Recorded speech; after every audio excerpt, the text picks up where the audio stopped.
Well, good evening, race fans. Welcome to Rivalz Race Chat. I am your host, Adam Ross, and joining me tonight, my co-host from Brewerton, New York, Mr. Mike Mallett from Dirt Track Digest. Mike, how's it going? I'm doing great, man. Well, not really great, I guess. I was in Florida this past weekend for some racing, and now I'm jonesing for some racing since I got those those 3 races in. So now it's everybody else, all my buddies are down there, my parents are down there, everybody's sending me photos, sending me this, sending me that, and here I am stuck in New York at work. But I'll take the good with the bad. I'll take it in the summer when I'm rubbing it in. Then I'm at Eldora and Knoxville, and they're all working. So And I guess we'll it evens out. it does. We'll explain that in a minute. First and foremost, you may notice Clinton Jeffrey is not here tonight. He is en route to Speed Weeks himself. He's going to be camping at Daytona International Speedway, heading to some of the short tracks. And I guess he's going to get the golden treatment from NASCAR because of Oshwegan Speedway hosting the NASCAR Pinty Series this summer. So good for him. They'll treat him well down there. And Mike, I thought I was excited. I'm like, yes, he's gone. We can just do whatever we want. But now that we're here, I miss him. Oh, I'm sorry. I'll be the fat guy fill-in. No, you're always welcome. But it's no fun to make fun of him when he's not here to get angry about it. Like we could spend an hour. Yeah, right. I almost wore a bandana tonight just so you felt like you were at home, but I wouldn't have the luscious hair coming over the top of it to work it out. So Clint just called me. He was going to try to do the show en route, let Christine drive. But he called me and said, no, the internet is too sketchy down there where they're traveling. So he said, I am going to watch the show later on. So don't be too cruel to me. But truth be told, I'm just going to save it until he's with us next week and I can get back to the good times. So much has been going on. And you talk about you were in Florida. So people might say, who the hell goes to Florida and then comes home only to go back a week later? But you're a school teacher by trade. Yeah, right. So, Dirt Track Digest ain't making millions. So until it does, I'm going to have to go to work during the week. I got lucky last week. I took a couple personal days. I don't get a lot of personal days. And yes, I know I'm a teacher. I get lots of time off. I'm not complaining. I'm just stating a fact. We only get 3 days that we use at our discretion. So because of that, I have to use them very wisely. I used one this year to go to Eastern States, and then I used my other 2 to go to the All-Tech Raceway for the Short Track Super Series Sunshine Swing. And I got lucky. I got them back because we got 2 snow days. So now I got 2 more days I can use. So it was a pretty good trip. I got the double bonus. That's awesome. So we'll talk about the Short Track Super Series in a moment. I think the first topic that I'd come up with, I want to talk about Speed Weeks. But before we even get to that, did you know in Ontario right now, the teachers are on rotating strikes because they're feuding with the government about their contracts? See, here in New York, we're not allowed to strike. I think that's a law. So there's no strikes, but we're pretty fortunate in New York. We get taken care of pretty good. I mean, thanks to everybody that pays their taxes, I guess I can say, because I know that's part of the reason why we get taken care of so well. And I'm one of those taxpayers, so I understand. Oh, and not complaining, but after 10 years, do you know what the average salary is of an Ontario high school teacher, Mike? What would you guess? Now it's Canadian dollars, so you got to take that into consideration. 41,000. It's in the 90s. That's the average for them? Yeah, the talks are about. What's that factor into the American? About 60? Probably 65. Yeah, that's not terrible. We have well-paid, and it's always in principle, right? They're trying to get a 2% increase over a certain number of years instead of a 1%. And the government's putting their feet down. But if you ever want to move to Ontario, our teachers, they're pretty well taken. I wouldn't want the job. I was thinking if they're going on strike, I was thinking they weren't getting paid enough. That would have been my thought. But that sounds like downstate New York pay to me. Yeah, it's a downstate New York. That's downstate New York pay because I started my career down there and I started out, you make real good money, but you can't buy anything because everything's so freaking expensive. So you move upstate, you don't make as much money, but the taxes are less and there's a lot more racing. Exactly, you get your summers off. So let's talk about speed weeks, and I'm not sure why I did this exactly, but the first topic I wanted to cover in Florida is, correct me if I'm wrong. I went to a lot of speed weeks. I spent a lot of time down there, mostly at Volusia and New Smyrna. I did go over to Putnam County that one year they ran modifieds there. But is there more racing going on down there than there ever has been, Mike, between tracks in Georgia and up in northern Florida, or is it just me?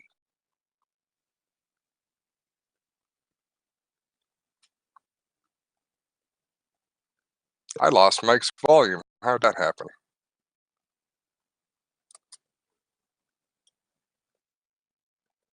Okay, so we've lost Mike's volume for the time How being. about So, now? Mike, there we go. Hold on, you What are got you me doing back? to us? Yeah. Did you get me? Okay. So No, no, I heard Adam, I'll nothing. agree with you.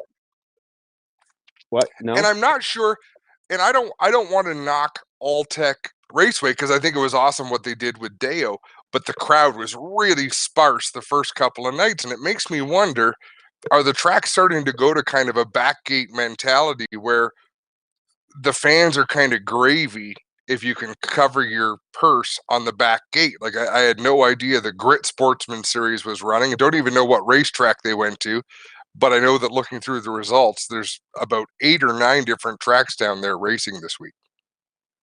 Yeah, I mean, you had racing at you had racing at North Florida, which is literally 7 or 8 miles from Altech. You had Screven running a $20,000 to win late model race. You had the late models at East Bay. You had the World of Outlaws at Volusia. You had New Smyrna racing asphalt modifieds, and I'm sure there's a track or two in there I'm missing. Bubba Raceway Park racing the midgets. Yep. I And then think what it and then is just go ahead. well, and then you go west. I mean, I can remember over the years Orlando having races. There's a big Legends race down there. I can't remember where it's at. But tracks are definitely taking advantage of all the different types of cars. I know Bubba was racing USAC midgets, and then USAC sprint cars showed up, so they kind of run different stuff because you draw a different team base to those Mhm. events. But years past, I only really remember Volusia, East Bay, and New Smyrna. No, I mean it's been going on like this for a long time. I know Bubba back in the day before we took over Dirt Track Digest. I would go down with the boys, and I'd end up going to Bubba because they would run the All Stars and they would run USAC, and I'm like, I can see modifieds every day of the week. I want to go to a place I've never been, so I'd make the 2 hour drive out of Daytona and go over to Bubba's and check that out.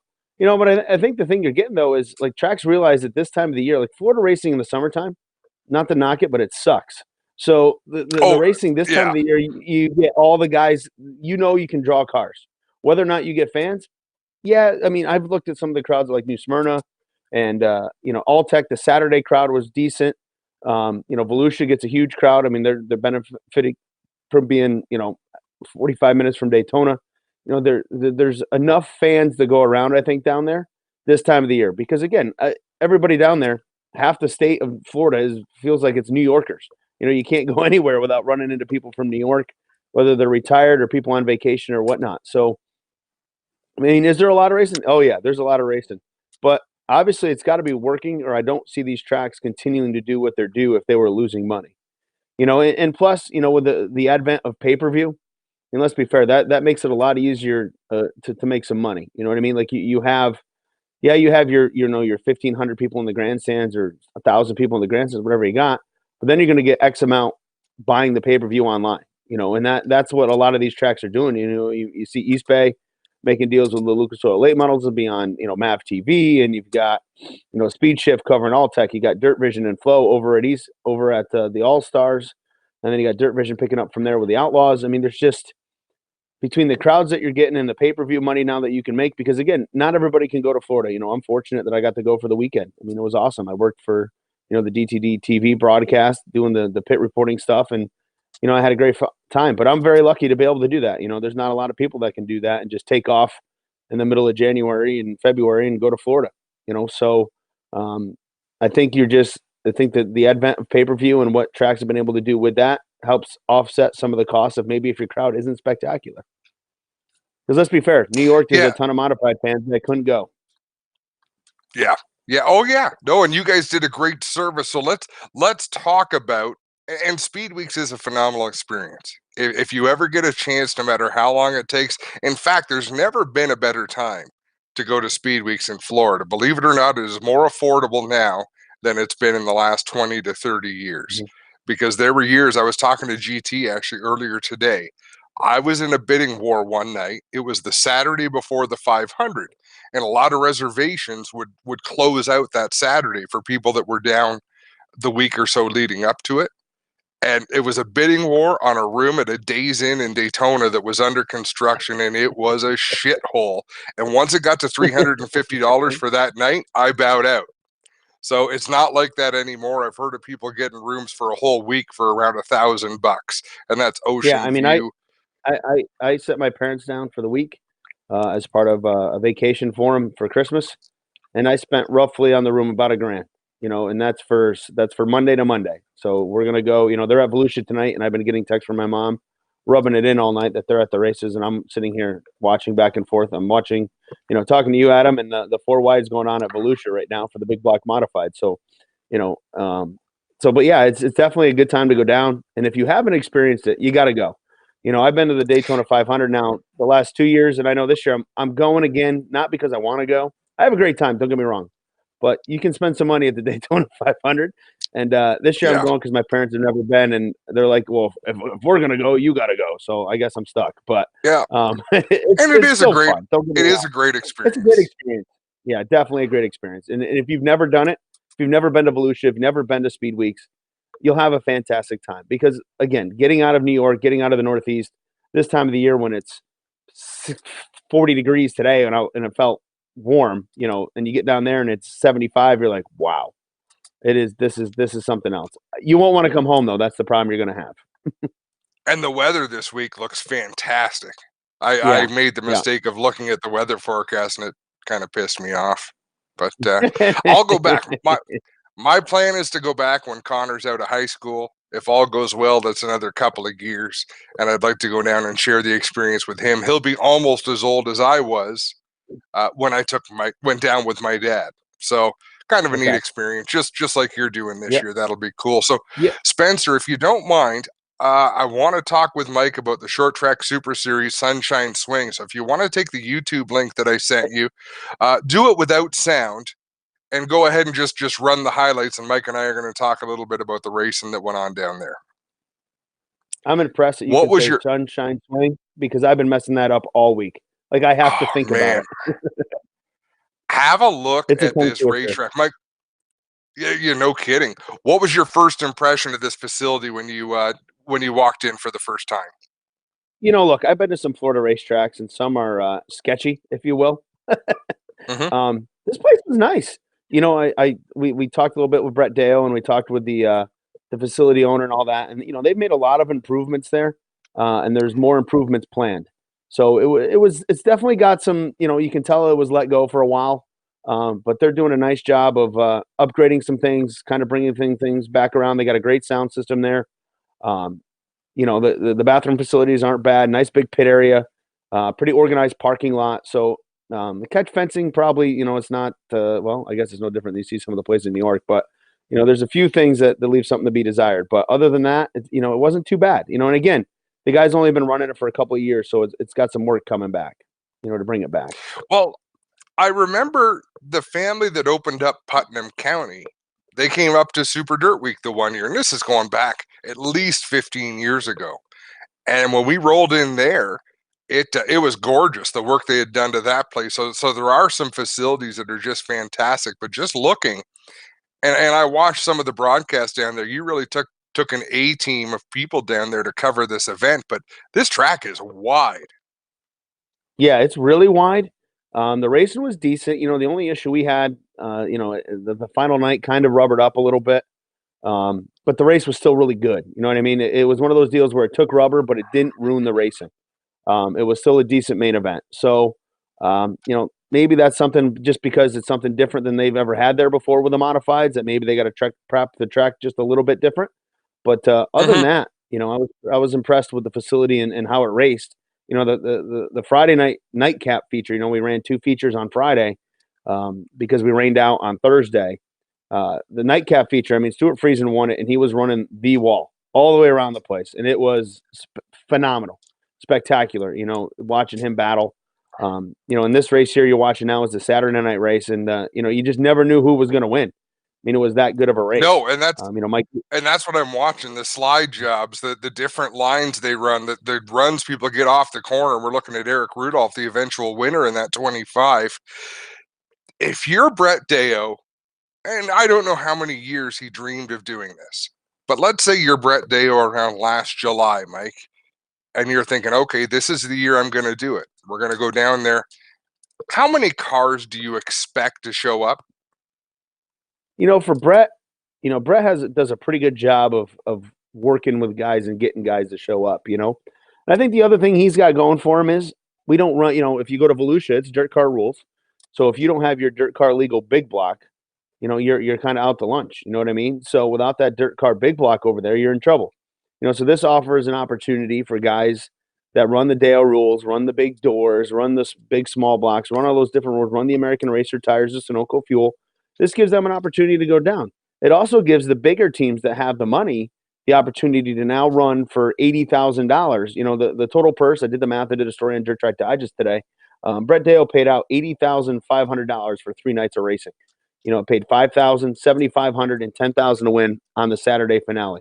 Now that's the most money that I can remember recently that the modifieds have raced for in Florida.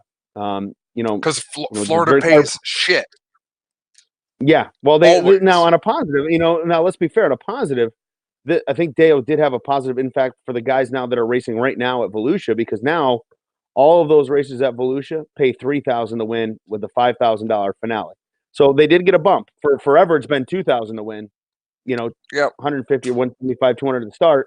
So now, you know, I think Deo spending and paying some real money down there has kind of trickled down to the dirt car deal, and maybe now those guys are going to make a little bit more money, which, hey, that's good for our guys. You know, look, you know, our guys tow their stuff down there every year, you know, and you ask them, like, what are you doing? I mean, you're coming down here, you know, not to knock it. I get it. It's winter. You want something to do, but the purses are no different than what you race for on a regular Saturday night at Canandaigua, you know, so you're towing your stuff 1,200 miles for that. It's a vacation. And I want to believe, just like Eldora, just like the modifieds have run with the trucks at Eldora, they bring them in because they're not going to get 100 cars like you do UMP modifieds or late models. And you know they can kind of put on a nice show and be a secondary. And they are a secondary down there to whether it's sprint cars or whether it's late models. Right. But they always put on a respectable show in a reasonable time frame. Yes. So yeah. And that's the thing. You're not going to get the caution per se with the big blocks. Now, not to say that it doesn't happen, but even the sportsmen, they you know, we traditionally don't know which way sportsmen can go. There are times when it's like, oof, what are we doing here? But you know, they did a pretty nice job of not being too hard on each other and, you know, beating and banging. Well, there's still some cautions, yeah, but it wasn't like you know, you can expect at times here in New York where, you know, they just start beating on each other and guys get real aggressive and all of that. There was some give and take a little bit more, and you know, not all the time, but a little bit more of that. Yeah. And don't forget, folks, if you don't mind, give us a share, give us a like. But yeah, the shares are the big thing, and get some eyeballs on us. And we appreciate it a great deal. I'm going to jump ahead here again, Spencer, because we'll wrap up our talk about Florida modifieds, but let's do it with the Burger Barn video of the week, which is going to be the in-car footage from Matt Williamson. So I stole another one from Dirt Track Digest TV, Mike. Take as many as you want. We're good with it. It's good. It's good publicity. But have a ride with Matt Williamson at All Tech Raceway. And again, it's a huge investment for these teams to tow all the way down there. But what a pleasant surprise. But what I want to talk about as we're watching Williamson's run, Mike, is what a big nut you guys chewed with DTD TV and the investment it took to go to Florida and gamble on 3 nights. You had 3 opportunities to make money. You almost lost one of them entirely. You were able to gather that back in. But how stressful was that to organize the DTD TV gang going down there to cover the races? You know, we're fortunate. We got a good partner in and Matt Thomas and Flex Media Group, and they've done some of this stuff before. They worked for Dirt Vision and all of that, so they kind of had an idea what it was going to take. Over the off season, we built a production trailer and all of that. So we had the trailer down there, and we were able to do some. To me, we did some pretty badass stuff. We had the drone shot, with Brad Ovens and their gang there. We had multiple cameras around the racetrack. We had the in car here on Matty Williamson. We had myself in the infield doing some pit reporting stuff. And we also did a couple of real pre-race shows. I felt like our Saturday pre-race was just exceptional. We had multiple cameras on the pre-race show. We have 3 of us hosting it. We included interviews. We included highlights. We included all that stuff. And our goal has always been, when we started Dirt Track Digest TV, is to take this to the next level. We don't want to just be, known for, hey, we do a couple of racetracks and that's that. If we're going to do this, you know how I am. If we do it right. We go all in. And I was really proud of the way the production came out and how good it looked and the positive feedback that we received from a lot of people. No, I think you're absolutely right. And what a view from Matt Williamson's cockpit. And the nice thing for you, Mike, and for everyone involved with DTD TV is you have maximum eyeballs on your product. I mean, if you're a modified race car fan in the Northeast, that's all that's going on. Yeah, right. And we knew that going down, but when we put the budget together and you look at it and you're like, whoa, it's going to cost what to go to Florida? But again, again, and we do Florida every year for just the DTD side of things, and we know the cost, with that's expensive. As you said, I mean, there's some costs that have been lessened per se over the last couple of years, but it's still an expensive trip. My flights, have significantly gone up. Since it's spring break or February break, whatever you want to call it here in New York. So we pay through the nose to fly anywhere. Like I went down this last weekend, my flight was a third of the cost of the flight that's going to be back down on Friday. But the cost, you look at that number and you're freaking out, but you just, again, like you said, you got to be thankful that it's such an important week here for upstate New York modifieds that, people, or New York and Northeast modifieds, that people really want to watch it. And we were fortunate, people came and they supported us, and they, and again, we got all that positive feedback, and it makes you proud, to see where we're at, to know that we can pull off a production like that, and we got such a talented crew, with the Flex Media guys and Matt and Mel Thomas and all those guys, Gary Silverman, and all the other guys. Again, I'm going to leave somebody out and feel bad, but those guys did a great job producing that show, and the whole week just again went smooth. I was just real happy. Because we're going into a place you don't know what you got, you don't know what you're going to get, and you're just kind of like you're on a wing and a prayer until you get there and know what what kind of internet you have and all of that. And luckily, everything worked out for us, and again, it went spectacular. And it's funny, Mike. We get along pretty well. You and I, Dirt Track Digest, and Clint and I, and we go at things very differently. What you went down there and did, which is a pay-per-view service.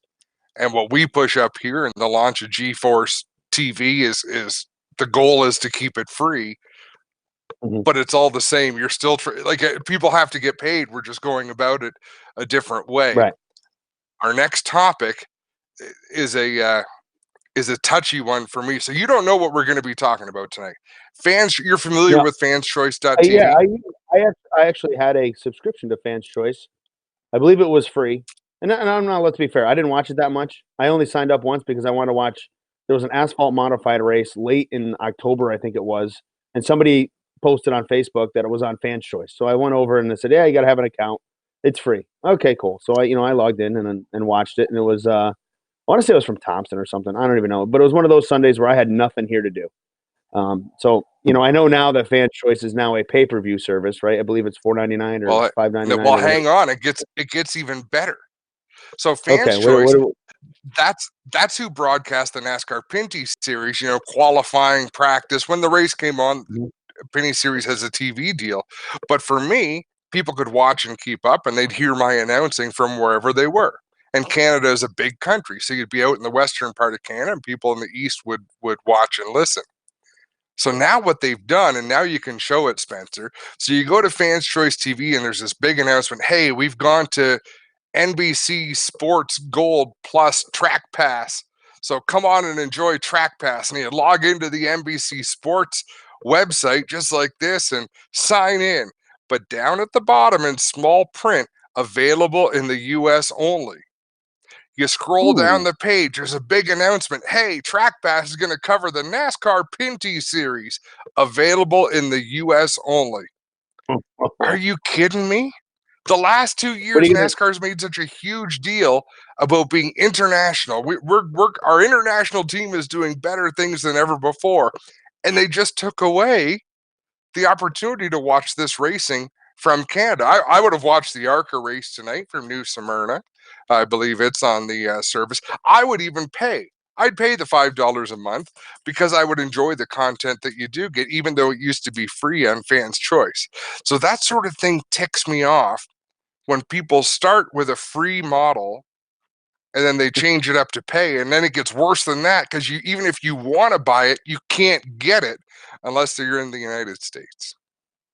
Yeah, that's a tough go, man. I feel bad for you. I got to cut in here just for a second. I want to give you an update. Matt Williamson just won the main event at Volusia. Picked up the victory over Eric Rudolph, Anthony Prego, Stuart Friesen, and Larry White were the top 5 there. So while we're live, I figured I'd give you that because I've been flipping back and forth, if you can't tell, paying attention to what's going on there at Volusia.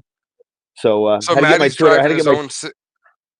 No, he's driving the 88 down there. He's driving for Buzz Chu, and nice to see Buzz Chu get a win. You know, if you recall last year when they came out of the box at Volusia, they were god awful. So they just struggled and struggled and struggled, and so it's nice to see Buzz, and them get a win. You know, and they were good at Altec with a 3-car. Jeff Barrett's number 3, and they went over there. You know, got 2 seconds, but now it's nice to see them bag a win out of this one. And the shocking thing of that, Matt Shepard started in the top 5, and Shepard finished 7th. So he's not off to a. He started on the pole at Altec too, and went backwards. So they're just not clicking yet. Something's a little off there, but give it time. One thing that teams will do in Florida, and I know this, is R&D. Because these Florida races are a place where you can tweak on some things, you can try some experimental stuff.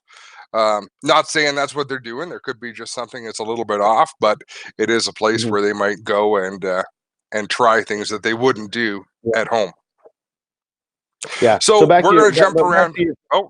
Jumping up. I was going to say, back to your Fans Choice. Yeah, I don't understand the logic by not allowing it in Canada unless something's different with the money and all that. I don't know. But that sucks for you guys. Again, because I've enjoyed always the legal department. Yeah, I've enjoyed the few Fans Choice races that I've seen.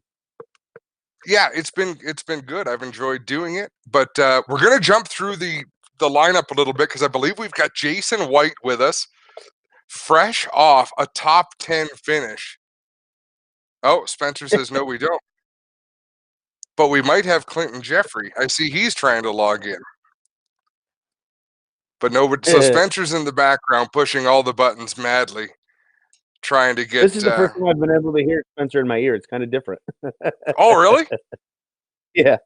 I actually saw you react to him there a minute ago. Like, who is that? What is this? Well, you know, I started getting used to it because I was working at Altec. You know, we were working with the announcers, and we're in radio communications. I got to wait for them to be done with the lineups because we did, interviews, heat race interviews, and all that after the races. So you have somebody talking in your ear as you're trying to talk to the guy in the car, listen to him, and you got somebody telling your ear, all right, you got 30 seconds, or hey, the cars are coming down the backstretch. Let's go. Let's get this interview over. And you're like, So it was a new experience for me in dealing with that, but it took some time to get used to. It's a lot of fun. I've learned to enjoy it because I'll have one ear. So when I do the NASCAR Pinty stuff, there's times when I'll have production in one ear, and I'll actually have the officials in the other ear, and then the PA sound in both ears, like over top of it. You just get used to talking through any distraction. Like my dogs have been going crazy around me for the last 5 minutes. You just no behind you. Yeah, I don't know. They're never like that until I put this headset on, and then they want to rub up with us. Yeah, something like that. I don't know. That or when it's feeding time. But yeah, it's a different experience when you have voices in your head that are different than what's coming out of your mouth, and trying to keep them all straight and not embarrass yourself. I just got used to embarrassing myself, so I'm like, yeah, whatever. Oh, there was a couple times I felt like, again, I was joking earlier. I could not say sunshine swing. I got some mental thing going at the beginning of the week, and every time I said it, I'm like, shh, shh, shh. It was like, what am I doing? Like, and then it just became a running That's joke. So every time I had to say it, I had to make fun of myself. I'm like, and I had to slow down and like just enunciate it like I'm announcing a hockey game, like a guy's name, a Russian guy. And I'm just like, sunshine swing every time. Like I had to just slow it down, yeah, phonetically I've sound been it out. there. There's always something. So Spencer, what we will tell you is as soon as you have either Clint or Jason, throw them up on the screen and we'll go from there. In the meantime, a story came up that Clinton sent to us, Mike, and I want to run this past you. Whenever we see something that's curious to us or think, hey, our viewers might enjoy seeing this, it was a story about Kyle Busch Motorsports.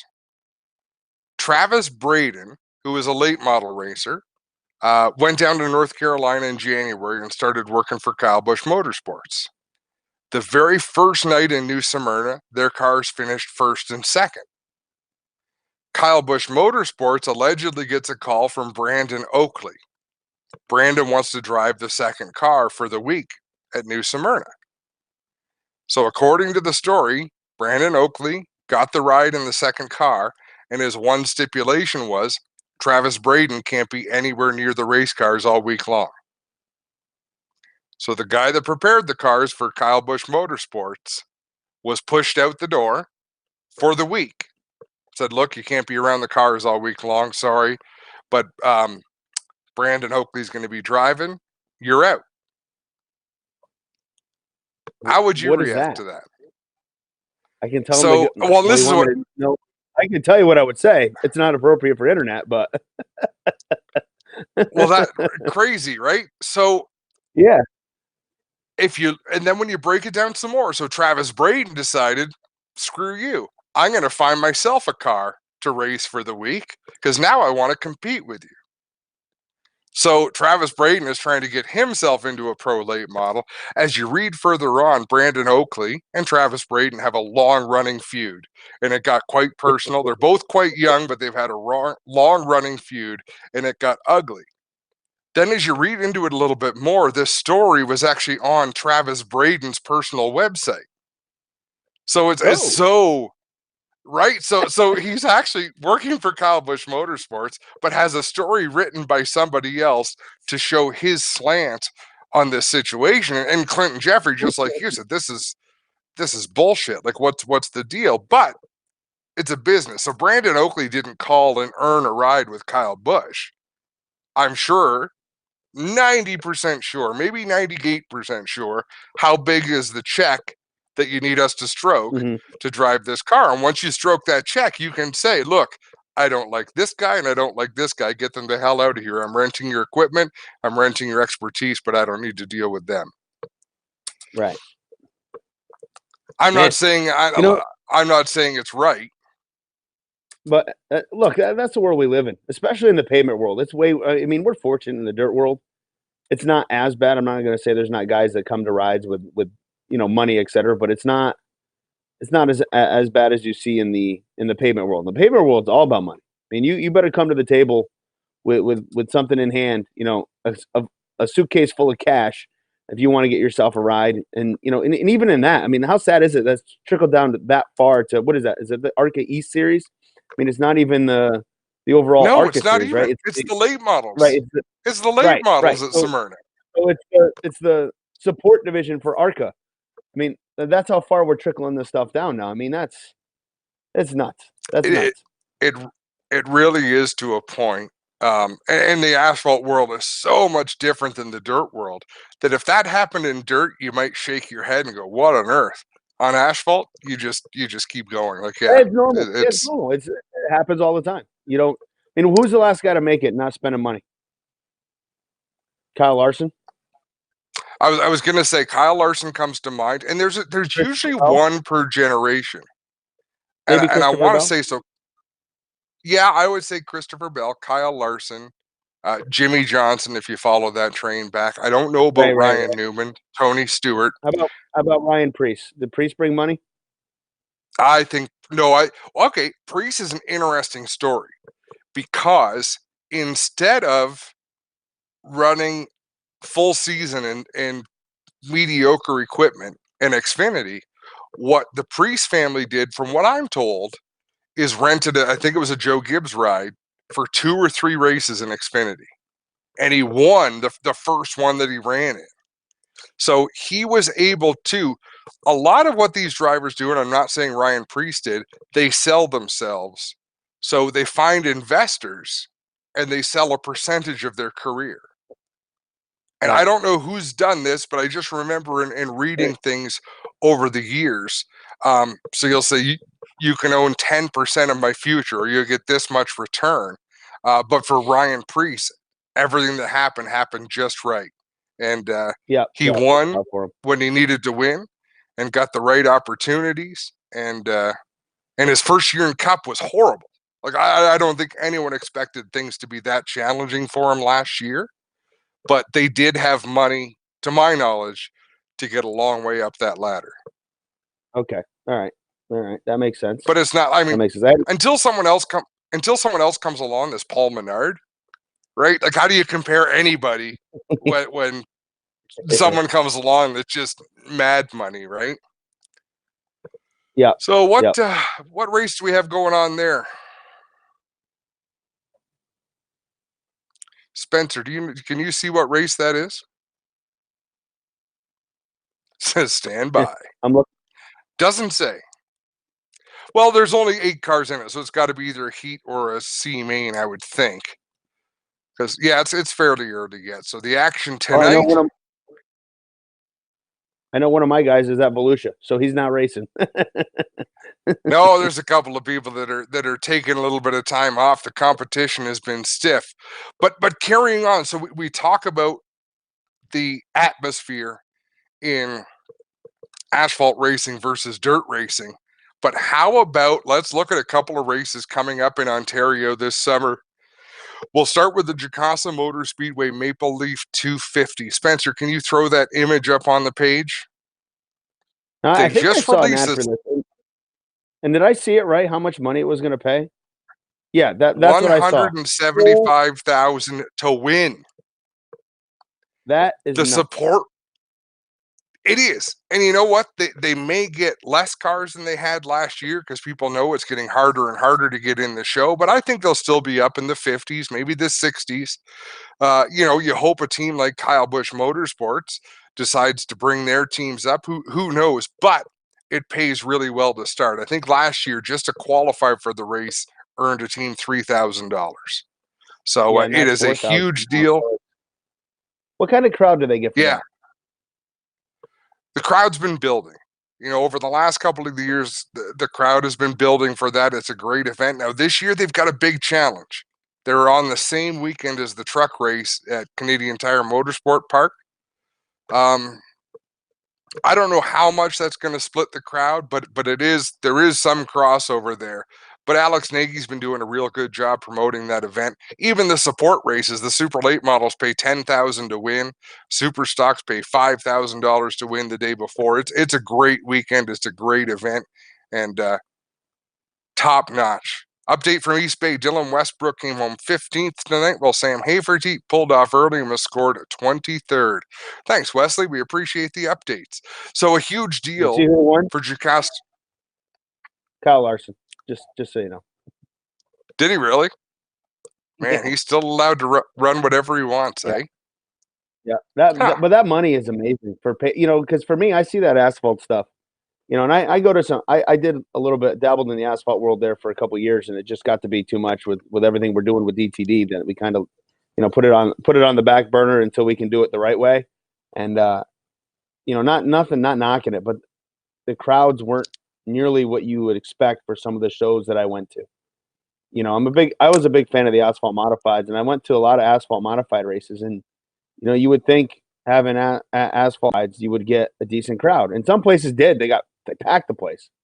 Then other places you go, you could throw a hand grenade into the grandstands and you wouldn't hit anybody. And I just, I don't know if it's the same all over. You know what I mean? Like I have a very limited perspective on what I see of asphalt racing. So when I It see a is push like similar. Like I see a purse for Yeah, 175,000, $500,000. I'm like, holy, like you're gonna pay that much money. yeah. Well, they're doing it because they can, right? But good for Mhm. the racers. Clint and I have been talking for weeks. Track promoters up here in Ontario have done a really good job getting together and unifying their rules. That's where dirt separated itself from asphalt over the years was common rules everywhere. You have a modified, you have a modified. There's differences. There's some tire differences. There's cars with sail panels where others don't run the sail panels. But by and large, a modified is a modified, a late model is a late model, a sprint car is a sprint car. Let's go racing. Yeah, that is not the case on asphalt. I remember I talked No, to Joe Scott Nicky. I talked to Joe Scott Nicky when we started the whole pavement modified idea. And he's like, well, you have these rules, and then you have this rule. Well, then you can run these rules, or you can do this, or you can run this over here, and then there's this. And I'm like, what the hell are you guys doing? Like, there's no wonder that there's no, you can't get more than 15 to 20 cars at these races because your rules are so fragmented, and I was shocked. I mean, not that we don't have, again, as you said, we got some fragmented rules in our modifieds, but I mean, that's insane. Just insane how fragmented that world is. it is, but I think it's starting to get better. Peter asked a question on our YouTube coverage saying, with $175,000 to win purse, do you think many cars will be parked weekly? Why bother risk being wrecked week after week? My answer to that is no. I think what's really helping the sport right now is that big money race. You've got guys like J.R. Fitzpatrick that'll buy one or two cars every year to go out and run these big money races. And then at the end of the year, he sells them off. And you can buy them at a decent price. You've got a few other teams that are building new equipment, and that trickles down. When they sell their equipment, you'll see it racing at Flamborough Speedway or Sunset Speedway. So that's where it's good for the sport. I don't see too many people parking their cars on a weekly basis because they want to go chase the big money. But the nice thing I is, look at Peter, it. oh, Oh, go ahead. no, I go, go. just to build on it, I look at like the Knoxville Nationals. That's the biggest sprint car race in the world. You look at the weeks leading up to the Knoxville Nationals, weekly show, regular purses, nothing special, and you go from getting your normal 30 to 35. All of a sudden, you're getting 45 to 50 cars on a weekly basis because everybody's coming to test, everybody's coming to learn something. They all want to get track time. So I think what you're going to get is it's going to help the car count at the track weekly because you're going to want to and if there's anything in asphalt racing they do a ton of, it's testing. Like that's all they do is practice and test. So that's why I got to be there at 10 in the morning. But That's right. so That's right. so you have a big money race like this. I got to say this is only going to help the car counts on a regular basis because you're going to get teams popping in when they have a free weekend in the schedule, and they're going to run some races just trying to get a feel for the place and try to get a handle on it. So when they do come back for this big money show, they're going to have that opportunity, to kind of be in the ballpark of where they need to be. And Mike, what it also did, and we're about to show it, now track promoters that are near these big events, they can put on big money races because there's more cars in the area to draw from. So let's show the Gold Rush 120, Spencer, that was just announced for Flamborough Speedway. It's a Tuesday night show for late models, a third mile racetrack. $10,000 to win, Mike. $600 just to qualify. So if you finish in the top six, you're making at least $1,000. And this is one of the tracks that are sort of on the fringe, right? That not quite, I don't want to say not quite ready for prime time because I love Flamborough Speedway. I spend a lot of time there, but big events at Jukasa paying $175,000 aren't hurting Flamborough Speedway. It's feeding Flamborough Speedway more cars for when they run their specials. Right. I would agree with that. Definitely. Definitely. I mean, I think that's a good thing. Again, and you see it like, another example that would be like Super Dirt Week when you get the satellite stuff or the stuff leading up to Super Dirt Week. Or again, Daytona. Look at Daytona. Look at all the tracks running right now, and making a buck because all those people are in Daytona. So if you're going to draw people in, people see the area, get used to coming in there. Hey, why not go for it? Try to run that train and make as much money as you can. Yeah, you're absolutely right. That's how I see it. So it's good for the sport. It's good for everybody. Spencer, can you let us know? Did we ever have any luck getting Jason or Clinton? Negative Ghost Okay. Rider. The pattern is full. So what we're going to do for next Tuesday's show, Clinton Jeffrey is on his way to Daytona Speedway, where he will be sent to get an exclusive interview with Jason White that we will air next Tuesday night on the program. But Jason White finished 6th in the ARCA race on Saturday, and I think, Mike, if he had had someone pushing, he was there. He was gonna get up into that top 5. I don't think he could have won the race. You had Haley Deegan up there in second, or up in the top 3. You had some stout competition, but so exciting to see a guy that we know from Sun Peaks, British Columbia, who has raced all over the place in Canada, be a contender in that race. Hey, look, I understand the feeling. Like for me, the first couple races, first truck races that Stewie ran, you were pulling for him just because it's a guy you talked to on a Saturday night at Fonda Speedway, and now you're hoping, you're watching him on the big screen at NASCAR, and you're like, hey, come on, you pull for him every time. So I get the excitement. Yeah. I totally the same kind of feeling. I understand that. So it's And I see he's still trying to log in. Like, he's still making attempts. He is a trooper. He does what he needs to do for the sport. I believe he's staying down there to race the truck this Friday, and a little bit of confidence from that ARCA show. And we do have a contest coming up. So we've got a contest with Brian's Auction. New partner, Mike, that came on Brian's Auction. They are in their 50th year in 2020. Such a cool partnership. They're getting involved with Rivalz Racetrack, Ohsweken Speedway, and also Brighton Speedway. They're the headline sponsor of Applefest this year. So Brian's Auction has come on board in a big way, all around the north side of Lake Ontario. Applefest. That's still one I got to get to. I've only been to Brighton once. That's one on the bucket list of events I want to go to. Oh, you know what? I've never been to Afton, but the way you talk about Afton makes me think it's probably a lot like Brighton Speedway.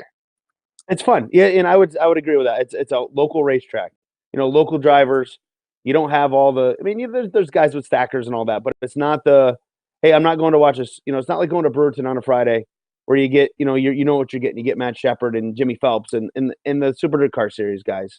We're not Matt Shepard anymore, but Larry White, Billy Decker, those guys. But I like going there just because it's local guys and I have a ton of fun with them. One of the guys I know real well from there, J.R. Hurlbert, actually went down to Brett's swing and got a chance on Thursday night rain out. It was fun because we all went out to Alligator Dockside or Dockside's Crocodile. I don't even know the name of the freaking place we went to. We won trivia. We won. I'll tell you this: we won trivia. I can tell you that. Nice. We were the trivia champs. The Fat Guy Table got it done. That was our team name. So, nice. Winning is all that matters in this sport, whether you're at the bar or whether you're at the racetrack. Right. So right. it looks we like lost because of the rain. Oh, I'll tell you, Mike. Still, the best night ever in Daytona was the night the Super Bowl was during Speed Week, and GT, myself, Derek Covey, George. Was that the night George pulled GT out of the location that you guys were visiting? Or is that a different possible. day? It's possible. There came a point that night where I don't remember a whole lot more. Yeah, there's a lot I forget about that night. But boy, was it fun. Don't mind me. I'm trying to coordinate. Our guys are trying to do some post-race video down at Volusia, and they're stuck in the infield. So nice. do your things. Yeah, so I got 9 different things going on. If you keep wondering why I keep looking down. Well, I was worried my sound had gone off because we have been having some challenges. But Spencer, let's announce some winners. So are we going to announce the winners from last week, or are we doing winners from this week? This is the fun part because Spencer just put stuff up on the screen and we'll tell you what you won. So all 3 winners from last week's subscribe contest are about to magically appear on our screen. Congratulations, Neil Allen, Joe Adams, and Gary Stevens. I believe we're still giving away, thanks to Brian's Auction Services, tickets to the NASCAR Pinty Series race at Ohsweken Speedway. So congratulations, and it's still not too late to go on the YouTube page. Make sure you subscribe, make sure you share it out, and we appreciate it greatly. So is that all the Clinton usually does all the housekeeping, Mike? And I like what I do as an announcer, but I suck at the housekeeping. I don't mind doing the housekeeping stuff. I worked a lot of years by myself, so you learn that that part sucks, but you still got to do it. And Yeah, while we're sitting here, you just got to read them, man. That's it. I don't mind So the reads. It's having to think on the fly on what's going on in program prizes, and these people, these things didn't get redeemed, so you got to remind them again. And yeah, that's where I'm so we thankful to have Greg Calden. we had a great time doing one of those contests. We did one for DTD TV right before Florida. Right before the All-Tech swing, and enter. You got to like, share, comment. I think we had 588 entries on our contest. It Wow. was awesome. And poor GT had to go through every share, and he listed all the names out. And we did. I don't know if you saw the video we did, but we did a live Facebook Live from the hotel, and we put it in this big spinning wheel, and we ran the program online, and it ran like it looked like the Wheel of Fortune on there, and we picked the winner. That's awesome. That was a good. That was fun. Yeah, that was a lot of fun. And so I'm not sure how aware you are, but we've switched everything over because we've had different broadcasts running in different places. But starting last week, we created GeForce TV, which is one location to run all of the different broadcasts that we run because we think there's advantages to having it all on one network. And we're branching out to a number of new partners. So I want you to check out the promo video that Spencer Mullen put together to introduce GeForce TV. Spencer, you ready with that?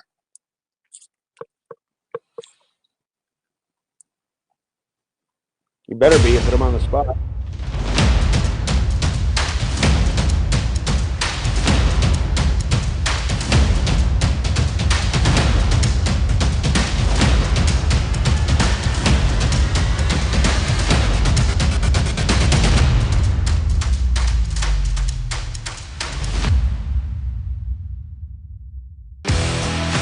Introducing GeForce TV. GeForceTV.net is your new source for action overload. Featuring free live programming year-round and countless hours of on-demand video, GeForce TV will be your first stop whenever you want to see the latest and hottest racing action. See live Friday Night Excitement weekly from Washouican Speedway, and watch the stars of tomorrow make a name for themselves during Thursday night's live microsprint racing. GeForce TV is also the new home for Rivalz Race Chat.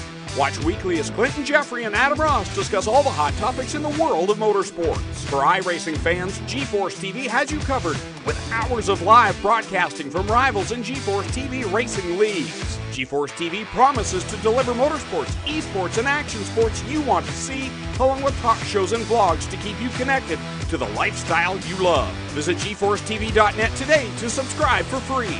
Sit back, hold on, and feel the G's on GeForce TV.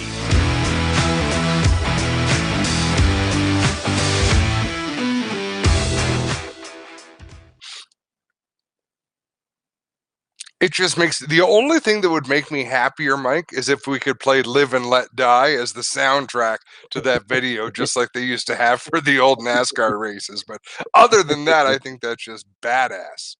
You couldn't get the rights to that? Come on. No, we tried. So Spencer came up with the jingle that he did. So to the winners, we are going to reach out to you, and we will find you to get you your prizes. And I believe we're ready to go A-Main Racing in Rivalz Pro Elite. So Mike Mallett, thanks so much for joining us this week. Really appreciate your time. I know you're busy. No problem, man. I had a great time as always. Thanks for having me. On. I love doing it. So never. Don't like to say no. I'm not shy. No, exactly. Nope, I know you're fans, not. for all your dirt action this week and every week, DirtTrackDigest.com, DirtTrackDigest.tv. Mike Mallett and the team down there doing a fantastic job. We leave you with this. Next Tuesday, Clinton Jeffrey is back. Maybe we'll have Mike Mallett back as well from his other trip to Florida. Let's watch some iRacing action with Rivalz Pro Elite. Have a great week. 24 cars, we're going green here off turn number 4, round number 13 of the Elite Pro Series. 360 wing sprint cars from the Eldora Speedway, round number 13 of this series. Down the backstretch and into turn number 3, it's going to be Jeremy Zarfos jumping out with the lead, and he will lead lap number 1 over Alex Bergeron. Nope, it's going to be the 24 of Sean Timmerman running in the second spot at the line. Bergeron down low, running the inside groove. Not sure how long that's going to last for him. As we've seen here in the past, the top side here at the Eldora Speedway definitely comes in to be a lot faster than that bottom side. We've almost got a battle for the lead. Sean Timmerman looking down low into turn number 1. Timmerman tries the bottom of the racetrack down in 1 and 2, but Zarfos off the top with momentum will lead the field in turn number 3. Now Timmerman with a big slide jump in the corner. Timmerman's got it, but Zarfos right back underneath him. Zarfos the lead lap number 4 with Bergeron running in the 3rd spot. Then 4th is Cody Harloff, and 5th is Adam Buchanan. 6th is Carter Chevalier. Chevalier underneath of Buchanan takes back the 5th spot in turn number 3. Back up front, it is still. Actually, it is now Sean Timmerman. As I was looking back through the field, Timmerman has now taken the lead away from Jeremy Zarfos as Bergeron starts to slip back a little bit in the 3rd spot. Still a lot of laps to go here in tonight's main event. Everyone's starting to move up to the high side of the speedway as Zarfos is kind of cheating the entry a little bit, kind of enters in a little bit below the cushion while the rest of his competitors are entering in on it. Now here comes Bergeron with a big move to the inside, turn 3. Bergeron up the track. Zarfos will drive around him on the outside and have that second spot at lap number 7. 28 laps to go for Sean Timmerman up front. If we continue to stay green here, Timmerman will get the lap traffic by the end of this thing, which will make it a little bit more interesting here. We've got Shane Bruce cheering somebody on in the chat along with Jamie Cowie. Great to see some people here in the Facebook chat cheering on some of their favorite drivers. Top 5, it is Sean Timmerman up front, followed by Jeremy Zarfos. Caution coming out here on lap number 8. Let's see if we can find out who the caution was for. There it is, Dakota Kuhn, who has been flirting with disaster all night long from the C main to the B main, and finally gets involved in some kind of accident here in the feature, runs into the back of the 88 car, Shane Pierce, and then gets destroyed by the 47 car of Jason Randolph and tips that thing over. Is able to land on all fours and keep on digging, but definitely going to be some heavy damage for the 95 of Dakota Kuhn. Quickly, a rundown of your top 5 here under caution. It is Sean Timmerman showing the way in car number 24, followed by the 20 car of Jeremy Zarfos. Behind him is going to be the 12 of Alex Bergeron. Then the 2 of Cody Harloff. 5th spot is the 73 of Larry Moody. Then we have the 91 of Ernie Williams Jr. in 6th. 7th is the 44 of Adam Buchanan. The 8th spot is the 13 of Keith Jackson. Then the 15 of Carter Chevalier. And Chris Steele in the 80 rounds out the top 10 here. Still a lot of laps to go. 25 remain for your race leader, Sean Timmerman. He's been running the top of the racetrack the entire race. This time, though, he's going to have to restart on the bottom. Double file restarts here in the Rivalz Elite Pro Series, which is a great thing. I love double file restarts, especially in the wing sprint cars. So Timmerman will go to the bottom. That's going to give the preferred line here. If Zarfos can get a good start, he's going to have that preferred group going into turn 1. Pace lights are out on the pace car. He should be ducking off into the pit road here to relieve the field in the hands of the 24 car of Timmerman and the 20 of Zarfos. Green flag back in the air. A restart for Alex Bergeron. He's already by Zarfos. Now looking for the lead in the turn number 1. Big slide job for the lead. Bergeron's got it. Timmerman back to the inside. Contact for the 3rd spot. Go around. It's going to be Jeremy Zarfos right in front of the whole field. He gets drilled by the 22. The 22 of Jason Nygaard absolutely T-bones him down the backstretch. And a tough break for your early race leader, Jeremy Zarfos, as he got into the side of Cody Harloff down the backstretch and turned him head on into the back straightaway wall. And that'll be the end of the night for Jeremy Zarfos. And there's got to be some damage to the 22 car of Jason Nygaard right there, as he absolutely drilled drilled Zarfos when he came back up the racetrack right there. And hearing over the one-way communications here over the receiver that we will have a single file restart here when we go back green. I'm not sure what the exact rules are with the series, but I'd have to believe we have a caution on a double file restart that will make us revert back to single file restarts here to try and clean up the action here. Looks like we're still under pace. I think the pace lines will go out this time by. It's going to be Alex Bergeron. He took the lead at the perfect moment there as the caution came out, and at the timing loop, Bergeron was in front of Sean Timmerman. And now he even gets another lucky break there as the restarts were chained to single file. So Timmerman's not even going to be able to start next to him. So Bergeron definitely getting a lucky break there. With now 20 laps to go, it'll be 19 to go when we go back green. Bergeron leads Timmerman, Hartlaw, Moody, and Williams. Jackson, Goldner up to the 8th spot, then Lacey and Chevalier. Here we go. We are going green this time by off turn 4. We'll see if Sean Timmerman's got anything left for Alex Bergeron. We go back to racing. They both go to the top of the racetrack in turns 1 and 2 as Cody Hartlaub tries the middle, Donnie Schatz style, through the middle of the corner in turns 1 and 2. Hartlaub back to the middle in 3 and 4 this time while your top 2 work the top side of the speedway. Timmerman kind of maintaining pace here with the 12 car of Alex Bergeron. Look like here, Bergeron a little bit sideways on the edge of the turn 2 right there. Timmerman closing in on him. Here they come off the top side of the racetrack in turn 4. A little bit of a bobble from the 12 of Bergeron right there. Lap times look like this. Bergeron with a 15.472 and Timmerman with a 15.430. So he's a little bit better. Looking for the slide job into turn number 3. Big move out of Sean Timmerman. He's got the lead momentarily. Bergeron right back underneath in the lead, lap number 19. Bergeron's going to crowd him a little bit up the racetrack right there in turn number 1.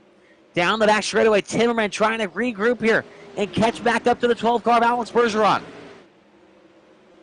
Bergeron, the 2020 World of Outlaws NOS Energy Drink Sprint Car Series champion for the Pro Series on iRacing.com, but Timmerman not afraid of him as he's trying to track him down here and win round number 13 with the Rivalz Elite Pro Series.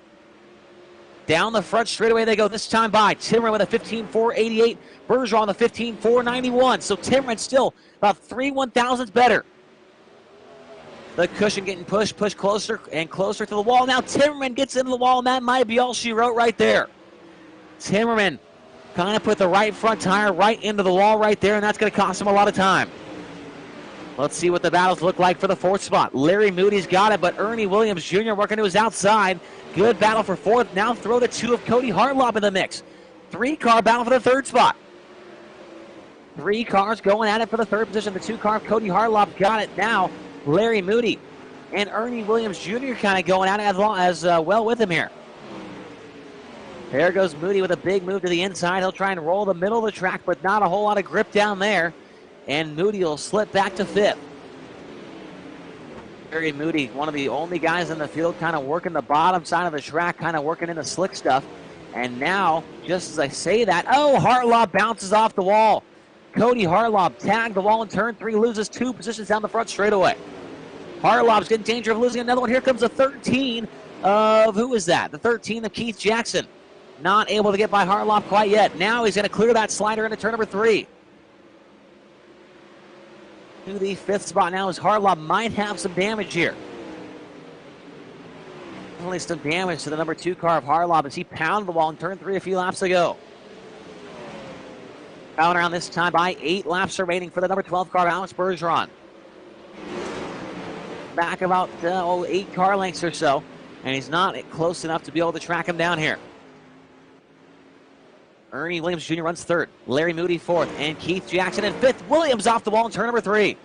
Ernie Williams Jr. bounces off the wall. That brings Larry Moody. And it looks like the 13 car Keith Jackson in the mix. Almost a 3-car battle for 3rd. The bottom step of the podium still up for grabs here. Trying to protect. He's trying to runs the slide job line right there in turns 3 and 4. Trying to protect any moves from the 13 car of Keith Jackson. On the back straightaway, though, they go. It's Keith Jackson right behind the 91 car of Ernie Williams Jr. 5th is Larry Moody. 6th is Stephen Goldner from the C main, ladies and gentlemen. Stephen Goldner on the move. Caution coming out with 5 laps to go. Caution flag wave. Let's see who it is. Possibly Jesse Costa. Taking a look and see who was the yellow here, ladies and gentlemen. Don't see anything quite yet. Oh, there it is right there. Little contact. Cody Hartlaub into the barrels. The number 2 car, Cody Harlob, was trying to slow down to make it to pit road to serve a penalty. And the 51 of Jeffrey Barker got into the back of him and put Cody Harlob straight into the barrels right there on the entrance to the pit road. And that is going to bring out the caution with less than 5 laps to go. It's going to be a shootout when we go back green, ladies and gentlemen. I think we're going to have 2 laps remaining when the green flag flies, and that is good news for Sean Timmerman, as he will have one more shot to get by the 12 car of Alex Bergeron here. A single file restart when they go back green. Alex Bergeron, I'm guessing, not really feeling any type of pressure here, as he has won, I believe, 11 out of the 12 races that have been contested. Obviously, a winner in the Pro Series with the World of Outlaws Series here on iRacing.com. But Sean Timmerman looking for a nice win here to be able to beat that 12 car. Any type of car, any racetrack here on iRacing.com, he's definitely one of the best there is. Lights are out, coming around. It's going to be a green-white checker finish to end round number 12 of the Rivalz Elite Pro Series, round number 12 from Eldora Speedway. Sorry, round number 13, I should say. Here we go. Back on the throttle. We'll see what Sean Timmerman has here. Coming around for the white flag next time by Sean Timmerman. Big move to the inside on the restart. Timmerman's got it. Bergeron right back underneath him. Timmerman's got to get back up on him here as they work to the top side of the racetrack in turns 3 and 4. White flag coming out for Alex Bergeron. Timmerman's got to try a slide job into turns 3 and 4 as they work to the top in turns 1 and 2 down the back straightaway. One more time. Timmerman with a run on him. Down the back stretch. In the 3 and 4, he's going to try the slide job. Bergeron's going to have to tap the brake and turn it back to the inside. It's going to be a drag race to the line. It's going to be Bergeron barely over Sean Timmerman. My goodness, what a finish to this one. Bergeron barely clearing Sean Timmerman for the win there. .032, the margin of victory for Alex Bergeron tonight at the Eldora Speedway. Sean Timmerman putting up a great fight there, ladies and gentlemen. Ernie Williams Jr. third, Keith Jackson and Larry Moody round out the top 5. What a finish to that one. Cal.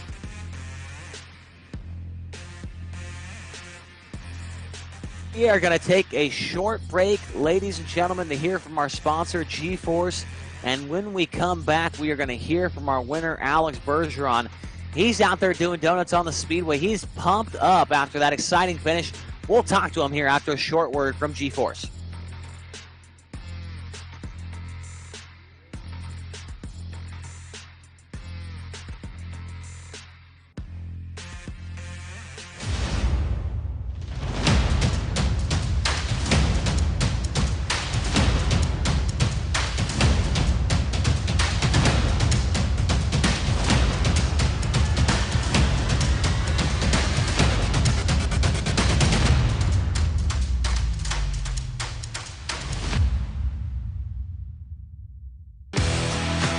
Introducing GeForce TV. GeForceTV.net is your new source for action overload. Featuring free live programming year-round and countless hours of on-demand video, GeForce TV will be your first stop whenever you want to see the latest and hottest racing action. See live Friday Night Excitement weekly from Washougal Speedway, and watch the stars of tomorrow make a name for themselves during Thursday night's live microsprint racing. GeForce TV is also the new home for Rivalz Race Chat. Watch weekly as Clinton Jeffrey and Adam Ross discuss all the hot topics in the world of motorsports. For iRacing fans, GeForce TV has you covered with hours of live broadcasting from Rivalz and GeForce TV racing leagues. GeForce TV promises to deliver motorsports, esports, and action sports you want to see, along with talk shows and vlogs to keep you connected to the lifestyle you love. Visit GeForceTV.net today to subscribe for free. Sit back, hold on, and feel the G's on GeForce TV.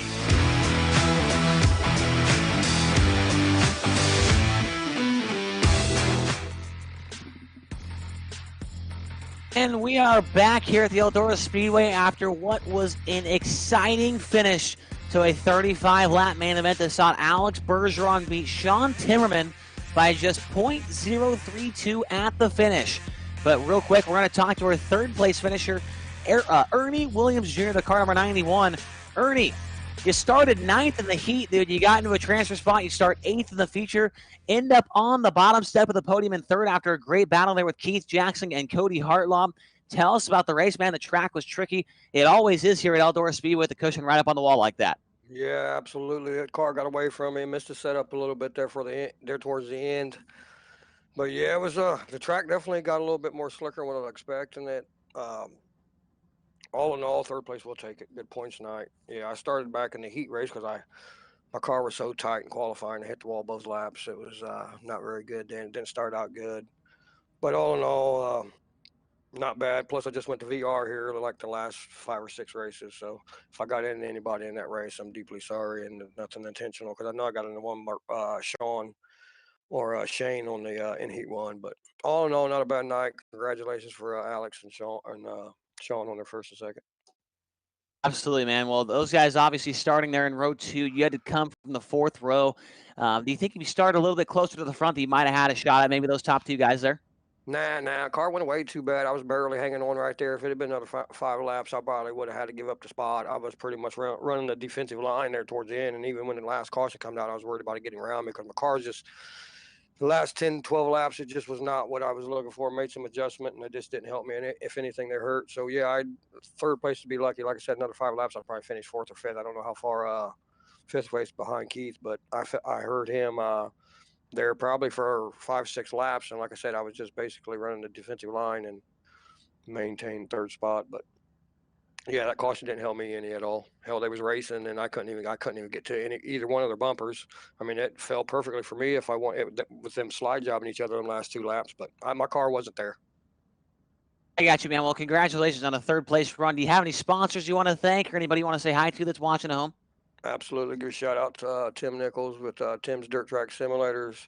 I know he had a loss in the family today, and some things got changed. The Rama deal.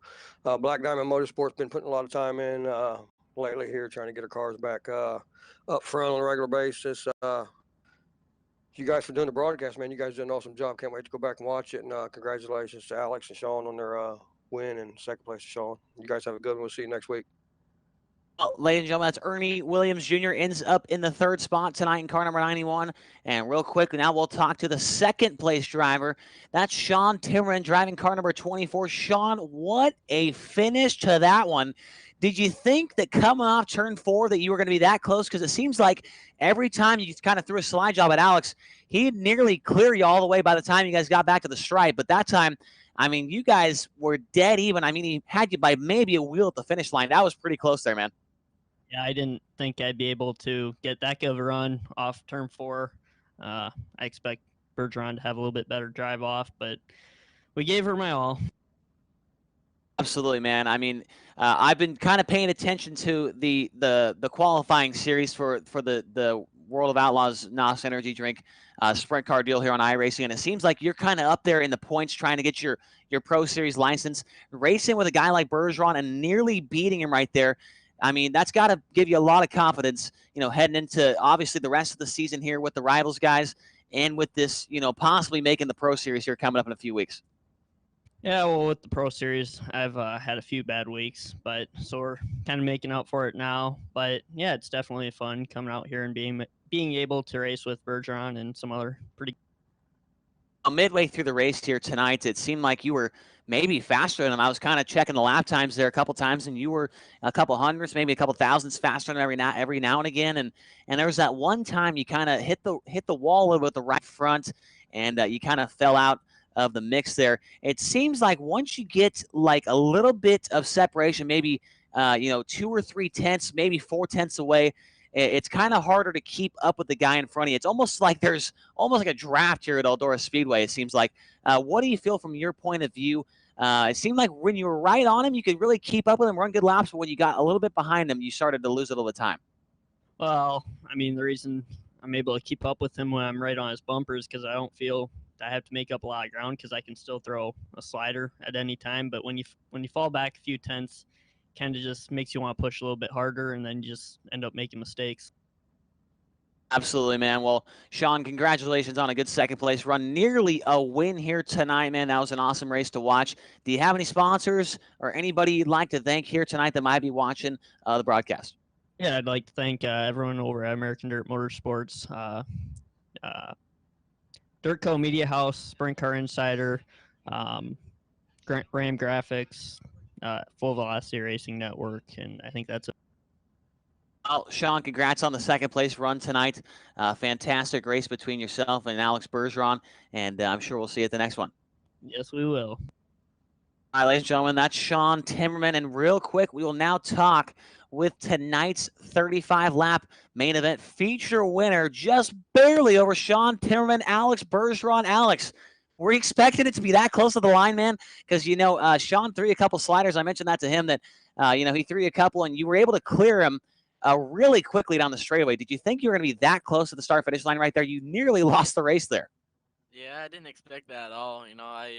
I saw him there and throwing a slide job there in front of me, and I just, instead of running that cushion all the way to him and just trying to get that momentum, trying to cut the corner down and get more speed and cut the corner so I can be closer to him, and actually paid off.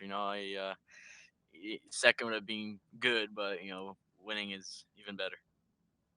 With all of your experience on this simulation, especially in the Pro Series that we just saw wrap up a couple weeks back, do you think you feel like you have some kind of advantage on the rest of the field here that was here tonight? Obviously, being the sprint car champion this year for the Pro Series, do you think there's kind of a target on your back when you come into these leagues and try and beat these guys? Obviously, Timmerman, I was just talking to him. It seems like he really wanted to beat you bad, and he nearly did tonight. But do you think you kind of have a target on your back? Well, I know a lot of people want to be at the pro level for sure. But I always put goals, and I don't want to just stay where I was at. I always push forward and always push to be the best. So these guys, they're a lot of good guys, and they're all fast. So you always got to push hard and be ready for all these races. Just like the Pro Series, each of these races we have leagues, special races, big events. You gotta push yourself and make sure your team is ready. Absolutely, man. Well, congratulations on the win tonight. It's an exciting one to watch. Do you have any sponsors? I know you do, and some people you want to thank. Absolutely. Team ABR, World Crew, Jason Nygaard, my teammate. He had a rough run tonight, but he was running good in there in qualifying. So shout out to him. He's a huge part of Team ABR. My girlfriend, team manager, Rebecca. My dad for watching. All the fans out there for tuning in. All of our partners, CSI Shocks, Pit Logic App, BK Designs, Martin Farm Equipments, and all of our other sponsors. And you guys for broadcasting tonight, and Rivalz for putting this series up. Well, there he is, ladies and gentlemen. Tonight's feature winner, Alex Bergeron. An exciting race here at the Eldora Speedway for the 360 Wing Sprint Cars for the Rivalz Elite Pro Series. And I believe that's all the action we've got for you here tonight. I had a lot of fun broadcasting this race tonight.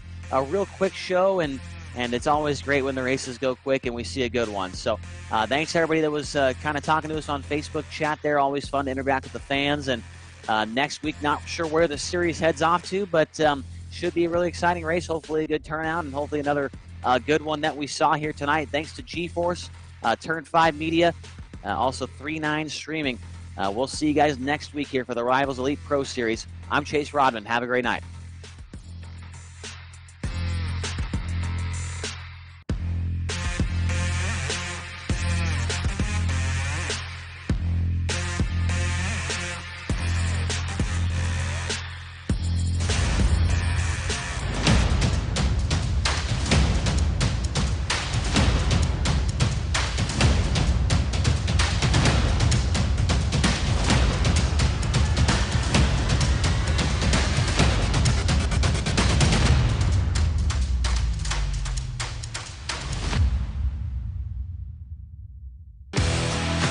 Introducing GeForce TV. GeForceTV.net is your new source for action overload. Featuring free live programming year-round and countless hours of on-demand video, GeForce TV will be your first stop whenever you want to see the latest and hottest racing action. See live Friday Night Excitement weekly from Washougal Speedway, and watch the stars of tomorrow make a name for themselves during Thursday night's live microsprint racing. GeForce TV is also the new home for Rivalz Race Chat.